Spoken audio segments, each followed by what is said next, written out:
Баршаңызға сәлем достар, сіздермен Гүлжанат. Бүгін сіздерге морковча салатының рецептін ұсынамын. Орысша морковь по-корейски деп аталады. Бұл салаттың мен бірнеше рецептін жасап көрдім. Ең сәтті әрі ең дәмді жолы осы жолмен дайындалады. Міндетті түрде видеоны соңына дейін қараңыздар. Бізге қажет ингредиенттер: сәбіз қажет. Мен видеода бір порцияға арнап дайындаймын. Кішкентай пияз, сарымсақ, қызыл бұрыш, қант, тұз, кориандр және қара бұрыш қажет. Видеоның астына барлығының құрамын жазып қоямын. Ең алдымен сәбізді алып, арнайы осындай үкіштен өткіземіз. Бұл үкіш арнайы осы морковча салатына арналған. Одан соң тұз, қант, қара бұрыш және де кориандрды салып, жақсылап араластырамыз.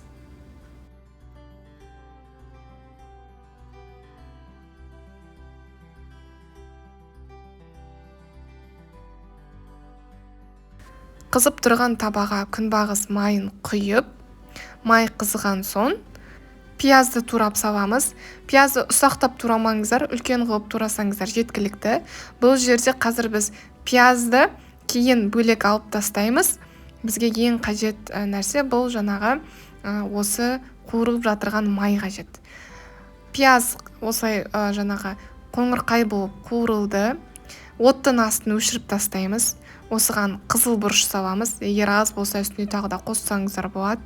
Кім ащы болған жақсы көреді салатын, одан да көп қоссаңыздар болады. Оттың асты өшіріп тұр. Араластырдым.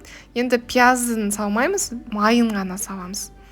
Қызыл бұрышпен осы ыстық май араласқан кезде өте керемет дәм болады. Ал пиязды бөлек алып тастағандарыңыз жөн, бұл салатқа қосылмайды. Енді пресстен өткізіп сарымсақты саламыз. Қалауыңызша көп қылып салсаңыздар да болады, бірақ мен сарымсақты қатты ұната бермеймін.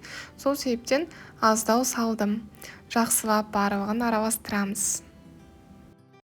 Одан соң сірке суының 3-4 тамшысын саламыз.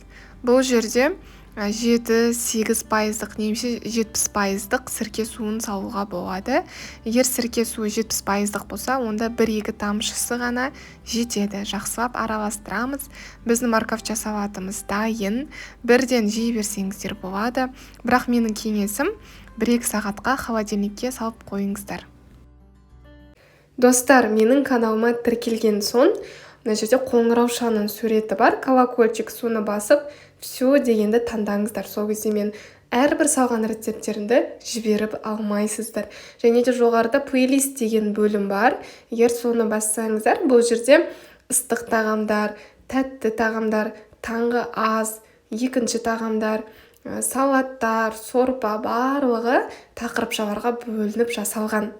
Міндетті түрде егер қандай да бір рецепті іздейтін болсаңыз, осы плейлисттен оп-оңай таба аласыз. Барлығыңызға сәттілік тілеймін.